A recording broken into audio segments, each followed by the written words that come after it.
Welcome to another episode of the Dawg on It Trucking Podcast. Today we are talking about a subject that is close to my heart. It is my very first guest on the Dawg on It Trucking Podcast is making a return visit, and I asked Ron Zima of Go Green to come back because a lot of things have changed since we talked about a year and a half ago, and it is a subject that I'm excited about, and it is very close to my heart. So let's bring Ron in. And it's good to be with you.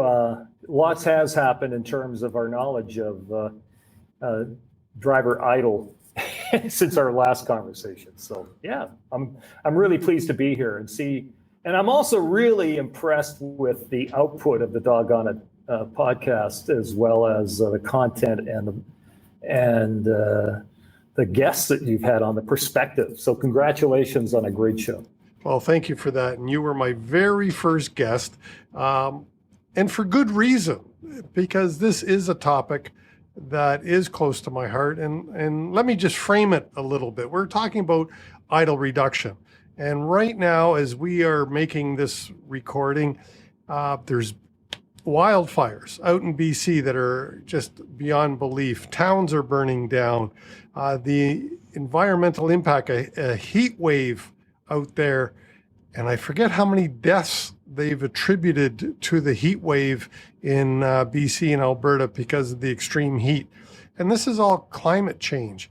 And so, Ron, I really want you to talk to us in the trucking industry about what it is that we can do about climate change. Well, what we can do is become aware of what we can do. And exactly that. One of the simplest things to do is to shut our vehicles off when they're parked. And it makes sense. Now, or what we also like to say is go idle free for our kids, which is very sticky and is very memorable. But I want to be the first to say, look, shutting your vehicles off across Canada isn't going to solve the climate change problem. It's what's really important with this, Chris. It's driver engagement, emotional engagement. Once drivers understand what their unconscious idling habit adds up to in fuel, there's three values that drivers value the most with regards to their unconscious idling behavior. And that is my kids, my cars, my cash. How does my idling behavior, my unconscious idling behavior in most cases, what does it add up to with those three values? And when we spell that out in a really engaging way, with the messengers being school kids, auto experts, and doctors who have studied the results of idling exhaust on lung function, it's amazing. 80% of the time, based on our history of doing this over the last 15 years, drivers of both genders, demographics, psychographics, you name it, come in and they flip their beliefs and behaviors on idling an engine. So it's pretty exciting, and it's a big opportunity. It's a big problem, but it's a big opportunity. But let's not make any claims. We're not making any claims that, hey, this is going to change wildfire or heat deaths by shutting our cars off. But what it's going to do is, if we get enough people doing that, it is going to have a big effect, which we'll get into in the numbers with some fleet operators that we're working with. But in addition to that, it's going to clear the air of pollution exhaust. It's going to save a lot of CO2, and it's going to save people a lot of money at home, Chris. Well, and the other part of it, it's going to help us leave, in a small way, but it's going to help us leave a better planet for our kids or for our grandkids. And most of us care about them. Yeah. But again, I want to come back to a really important term here, and that is driver engagement, or also known, we like to call it emotional engagement. When drivers are emotionally engaged to this little trivial problem, at least that's the way we had framed it in our minds before we went idle free, you and I, It was trivial. Who cares? Idling doesn't add up to much. It's just not in my consciousness, right? Who's talking about it? Nobody's talking about this. Who cares, right?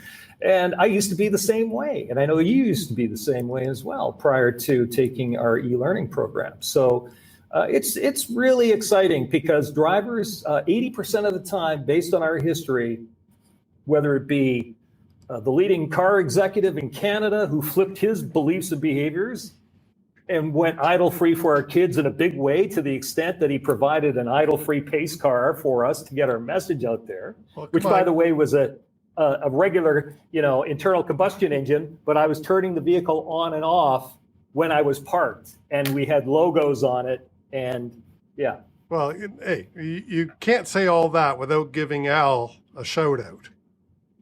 Right. McPhee Ford, Al McPhee, who used to be one of the top GM dealers in Canada, and now he's one of the top Ford dealers in Canada. He is the granddad of our cause because we're a social enterprise at Go Green Communications, and it started off as a nonprofit cause at my kids' elementary school 15 years ago. And when Al heard about it and heard about the results of what his grandkids were breathing in around their school, he flipped. He went, oh my God, we're car executives. We know this stuff, right? And if you talk to any of the OEMs, the original equipment manufacturers, or the car experts, the auto experts, they'll tell you that today's vehicles, whether it's a Class 8 truck or a light duty car, a truck at home, are engineered to be driven as much as possible and to be idled as little as possible. And in fact, idling your engine is perhaps the worst operating condition for a vehicle today. Yeah, Ron, and this is summertime right now, but I know we live in Canada and it's wintertime quite a bit of the time. Most of the cars that are manufactured today all have these remote starts. And the last car I had with a remote start, the default setting was 10 minutes. That I would remote start it and let it go, and it would shut itself off in 10 minutes. What's that doing? Well, if you add the numbers up, and the times that people will, hey, hit that again to go for another 10 minutes, and so on and so forth. And I'm here to tell you that I was the Canadian idler. So prior to command start and all that sort of stuff, 20 years ago, when I was working in an office tower in Halifax on the 16th floor, the parkade was outside about a block and a half away. And on cold winter mornings, I'd take my remote start fob and hit my car. Yeah, great. And I'd let it idle for 45 minutes to an hour plus in the parkade before I got back to my vehicle, right? And that was typical for a lot of people, or it's in their driveway. And so, but folks just don't have any idea of what it's adding up to in terms of three values they really care about, which is part of our research and practice. And the three values that drivers universally care about with regards to their unconscious idling behavior are: how does this affect my kids or people I care about? How does this affect my cars and trucks at home? And how do I save cash? How does it affect my cash? So kids, cars, cash. And when drivers understand what this is adding up to, they invariably smack their head and say, I could have had a V8. No, they say, I had no idea that this is what it was doing to the air quality around my kid's school. I had no idea this is what it was adding up to in CO2. I had no idea that it was adding up to thousands of dollars in fuel over the course of a couple of years in my vehicles. And we document all that in my program, as you know. Yeah, and let's talk about, change subjects a little bit. Let's talk about trucking, the utility fleets and stuff like that. Particulate matter is where I want to get to. Okay. I had no idea that you can actually measure what comes out of the exhaust pipe. So whether it's out of a truck or out of a car, I didn't know that these things that float in the air actually have weight. And, it's killing people, this stuff. Right. There was a study done, I know you know about it, between the years 2000 and 2019, the particulate matter, the actual amount has dropped, but the amount of deaths due to particulate matter is up 23%. Right. And where does a lot of particulate matter come from? Well, it comes from primarily diesel fuel. Diesel fuel is really heavy with particulate matter, and that's why we have diesel particulate filters in the trucking world. Well, doesn't that solve the problem, the particulate filter? Well, here's the simple question I would pose. Okay, have that truck, the trucking unit itself, just stand next to that inside of a garage for 30 or 60 seconds while it's running, and see how long you last. This is why diesel experts are friends of ours. This is why auto experts are friends of ours, car dealers. They have to, if you've ever been into your car dealer working on your internal combustion engine, and they got to do some testing of how your engine's operating, they're doing it in a garage in an enclosed space. They vent that exhaust, all that exhaust outside with a long, flexible pipe. So I said, well, these are really clean burning fuel injected vehicles today. They're really efficient, and yet you can only stand next to one for 30 seconds inside of a garage. What's happening there? So yes, there's a lot of stuff in even cleaned up exhaust that is really a hazard to people. And people have to understand what the impact is and our training goes into a lot of that. So, yeah. Yeah, no, and I know the trucking industry here in Canada at one time was looking for a tax credit because the newer trucks in downtown Toronto, for instance, are actually cleaning the air as they drive because the emissions that come out of that tailpipe is cleaner than the air going in. However, they never made the bold statement that no particulate matter was coming out of there. It was just better than what went in. Right. And Chris, the other thing you have to remember, and this is also true with the whole electrification, everything EV hype that's happening today. Okay.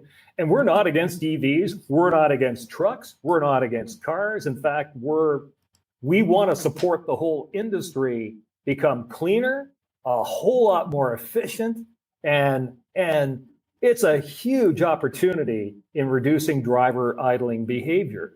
But the thing we have to keep in mind is we have a huge legacy fleet, whether it be in Class 8 or in the regular cars and trucks across the US and Canada, about 330 million cars and trucks, adding up to about 6.6 billion gallons of idling exhaust parked going nowhere across the US and Canada. So it's a big problem, but it's a big opportunity for operators. So I think the thing to really keep in mind is that this is a serious business opportunity, first and foremost.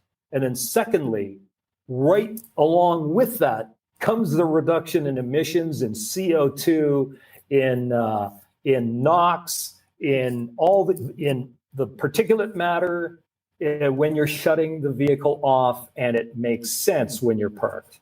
Well, speak to me as a fleet manager.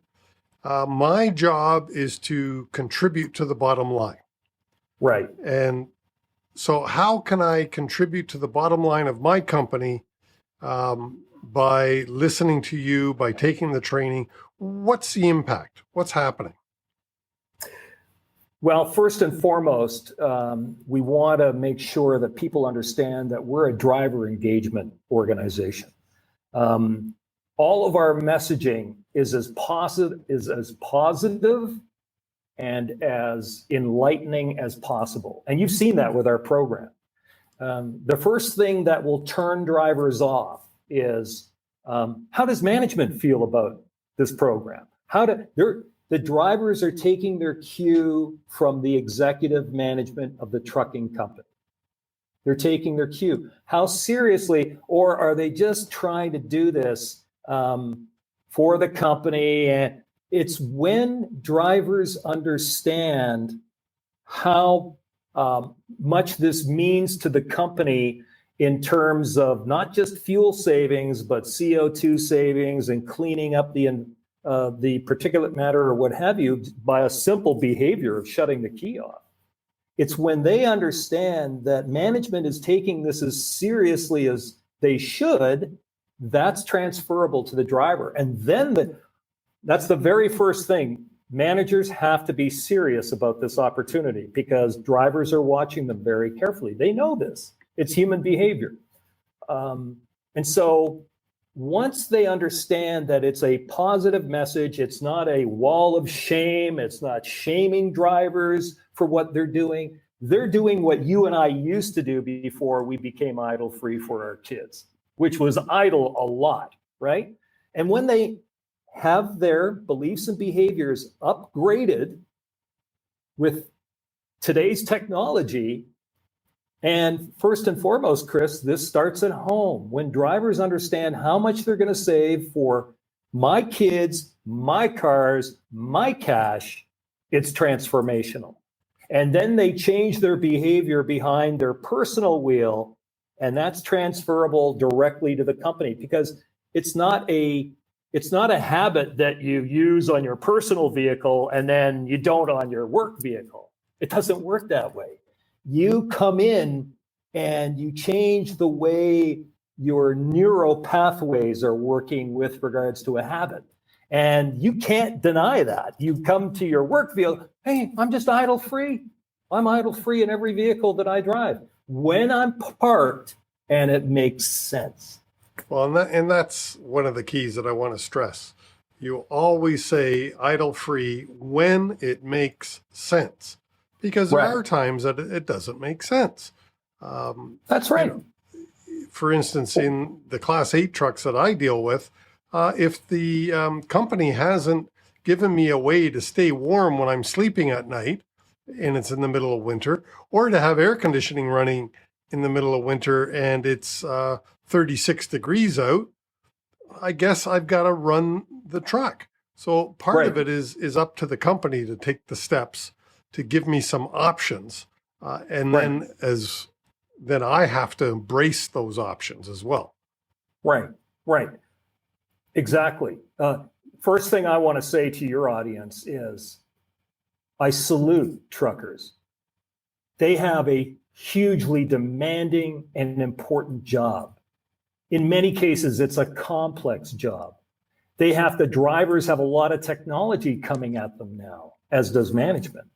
But they have a tough job running those. I've seen those guys and ladies making those turns, those hairpin turns with a huge Class 8 truck and trailer in downtown Halifax, right? Like it's a real skill, and it's a skill in demand, as you know, right? So first and foremost, hats off to them. And yes, it all comes back to management. What's their how do they regard idle management and reduction? Are they taking it seriously? And also, how? Oh, I lost my train of thought. Shit, hang on. We were talking about. Ron, we know that there's 6 billion gallons of diesel fuel and gasoline wasted every year just idling. Right. What kind of dollars is that? Well, okay. So let's flip over. I want to share a screen with you. Okay. So this is what's really exciting about this problem, or what we call an opportunity, Chris. We've got something that we do here within our organization called an idle reduction opportunity assessment. And that's where an operator, a fleet operator, can provide us with some basic characteristics of the inventory of their fleet.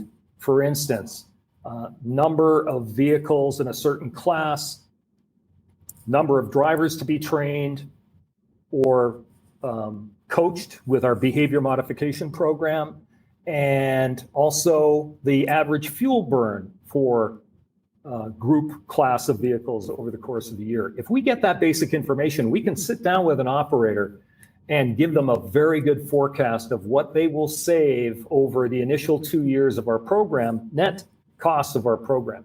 Here is a real world example of a vocational fleet recently.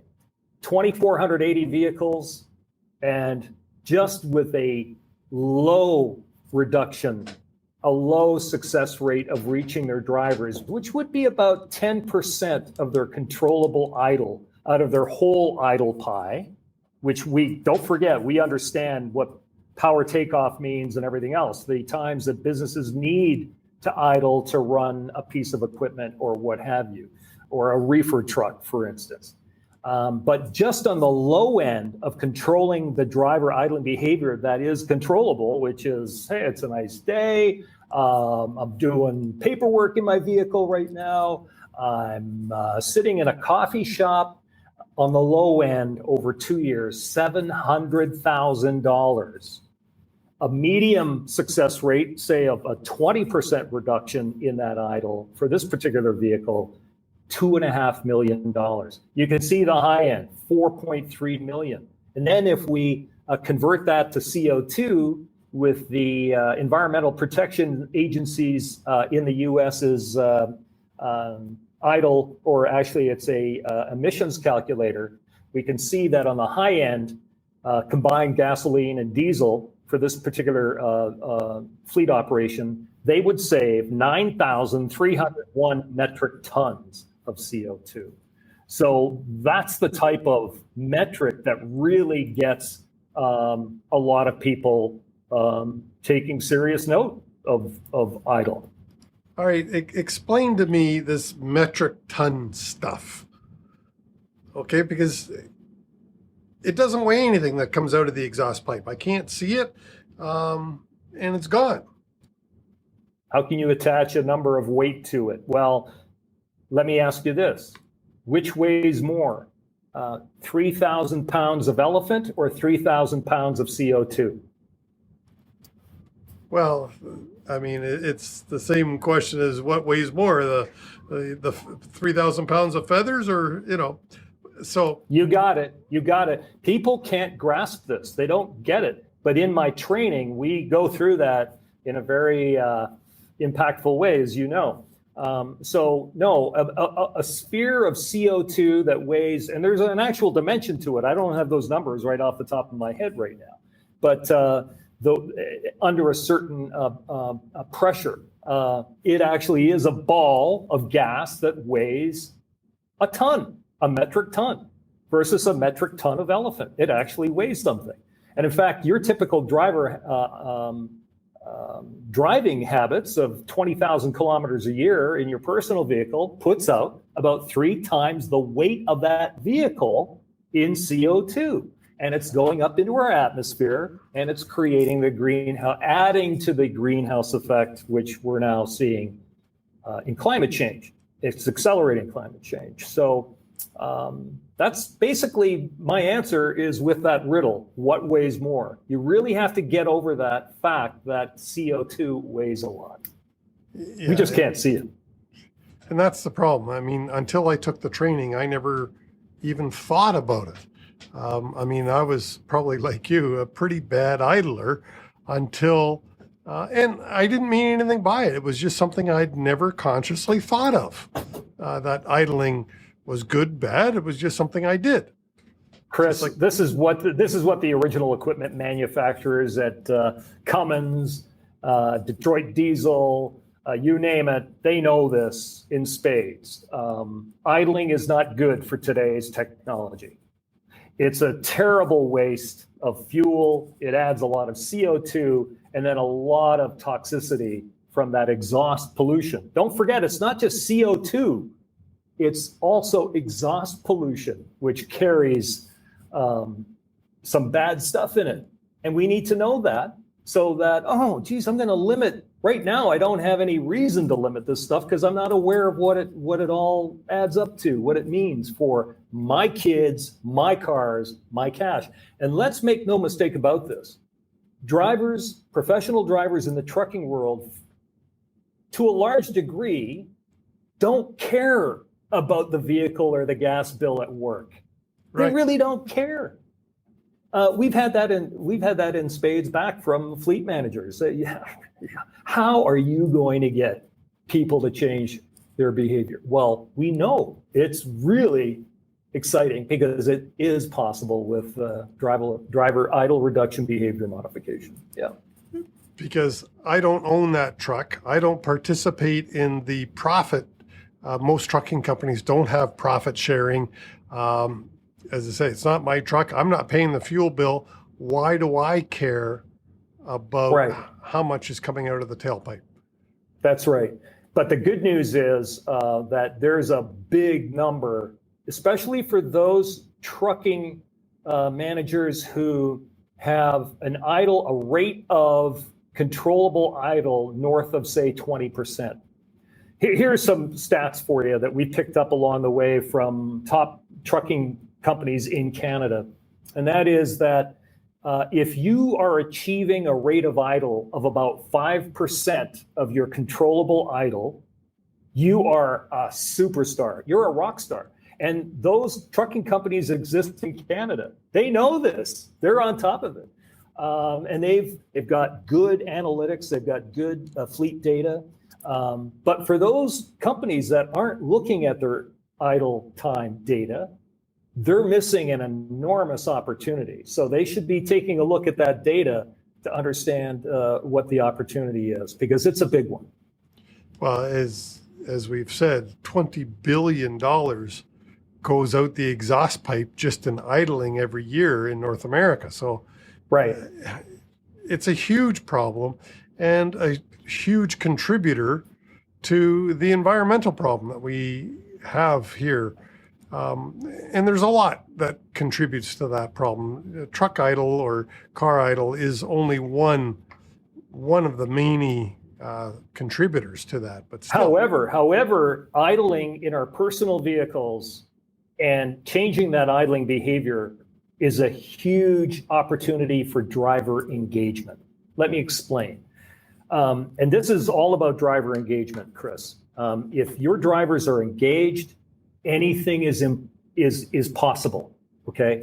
And so with our program, it's not just about idling, because when Chris looks back on what his habits used to be and the way he used to think, which was, I wasn't aware of it, I wasn't thinking about it at all. And by the way, that's the way I used to be, because I went from Canadian idler, 185 hours a year, to idle-free guy. I've eliminated about 95% of my idle, okay? And saved thousands of dollars, protected my vehicles, reduced a lot of carbon, and I feel a whole lot better about it. And when people understand what's involved for my kids, my cars, my cash, it is transformational. So when it's engaging, so when you change your idling behavior, you go, wow, that was really easy. What else can I do? Where else are my environmental habits lagging? Do I leave the water on for too long? And we've seen that our program changes people not just on idling, but it's sort of like what we call the lost leader to the green store for becoming more aware and participatory for your environmental efforts. And as an example to that, Al McPhee at McPhee Ford, big shout out. Al is the honorary chair of our associated not-for-profit, the Children's Clean Air Network. And when he found out what idle time was adding up to for his grandkids at their elementary school, what it meant to resale value of vehicles, because it's really bad on vehicles, and what it added up to in cash, he flipped. And when he built his new Ford store, he added the automatic on-off lights, automatic water, so on and so forth. I said, Al, does this have anything to do with you changing your beliefs and behavior on idling? Of course it does. So yeah, it's really transformational, and it's a big opportunity. It's a good news story, and it's a way to get drivers engaged in becoming more conscious and doing something about the environment. And the other evil, sorry, I'm holding up my plastic water bottle. And since I've done your program, by the way, my plastic water bottle usage has plummeted because I normally bring my own container from home with me. Today I forgot it, so I still have to drink my water. But I'll bet you have reduced it 75 or 80%, my plastic water bottle. And it's all started with idle free because it made me think. Yeah. Well, and it engaged you because day after day you were doing something and you were engaged and you had a new habit. So that lingered, that stayed with you. And there's a lot of good science behind what we do. Creating a new belief and a new behavior takes north of 60 days, 2 months, until it becomes what they refer to as automatistic, meaning you start shutting your vehicle off when you're parked and it makes sense without even thinking about it, That's where you want to get to. And a lot of the people that take our program get there over a period of time. And that's why we say with our program, you need to take it over a period of time, because what happens is when people are introduced to the concepts, they go, really? It's that much? Take a few concepts, then go out into the real world and see what's really happening with your habit and plus with everything else in downtown Toronto. How bad is idling? And people start to, oh my God, I can't believe what's going on with it. Your eyes are open. Yeah. And that's the big thing. Understanding how it impacts our kids, our cars, our cash. That's a great way to end it. I'll give you the last, well, of course, my guests never get the last word, but what do you want? What's the last thing the last point you would like to make for the audience? Well, it's a big opportunity at home and it's a big opportunity at work. And what people can do is they can connect with me on LinkedIn. And more importantly, go to all the articles that have been published there with a lot of perspective. If they read what I've posted in articles over the last year, they'll learn a lot about idling and the whole psychology and the business strategy around it. And so go there, LinkedIn, connect with me there. The other thing I'd like to do is just mention our Facebook page, because we still have a number of our lessons posted there, which will give fleet managers a real taste of what this program is all about. And that's at Idle Free for Our Kids on Facebook. And really, don't forget that your drivers are really good people for the most part. They're not idling on purpose. They're idling because they're just not aware and they haven't had their skills and their beliefs upgraded from the days that Grandpa provided us with these memes, that the 3 idling myths. Idling is good for the vehicle, restarts are bad, and long warm-ups are necessary. Completely false. So that's what I'd like to leave your audience with. Thank you, Ron. I appreciate it. I really appreciate your time. And of course, we've got the links to your LinkedIn down below and to the Facebook page. Our links are in the show notes. So click on those, explore what Ron's got out there for you, and just become a little bit more aware. All right, and thanks, buddy. We appreciate you, Safety Dog. Doggone it. Thanks, Ron. I hope you loved the show as much as I did. Please leave us a like, a thumbs up, a review, a comment, a rating if it is in your heart. Thank you so much. And I do really appreciate your time. And join us again next week for another exciting interview.